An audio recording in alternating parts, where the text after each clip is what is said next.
The issues is rural broadband and how important it is to us, because there's areas not only in my district but across the country where a lot of folks don't have broadband, and you've got to have it.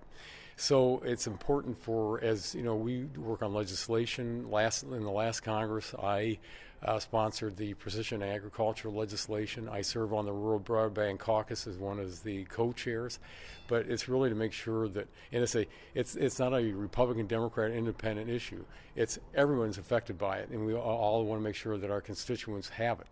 And the commissioners here today, up on top right now as we speak, seeing what they're doing here in Wood County, because again, it's important that folks get the service. If you don't have broadband, kids can't do their homework, because so much, today you go home and you work on it. People can't work from home either. Unfortunately, a lot of times you bring your work from the office home, but people have got to do that. So there's so many different issues, and to stay on top of things, if you don't have it, you're behind.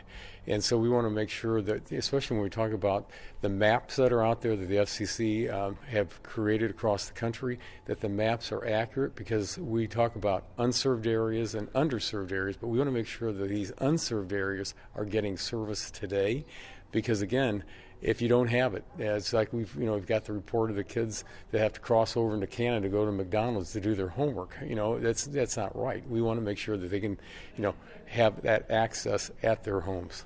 Yeah, so the FCC, we're very focused on getting more broadband to more Americans. We spend a lot of time on the road looking at some of the challenges that consumers face trying to get a high-speed internet connection. It makes such a difference in terms of economic opportunity, access to telehealth. And so we learn about some of the challenges and the hurdles that providers face. And then when we're back in D.C., we can enact regulatory reforms to help get more broadband deployed. Spectrum is also key. We need to open up a lot more spectrum to enable broadband deployment in rural areas, and we're pushing hard at the FCC to try to open up that spectrum.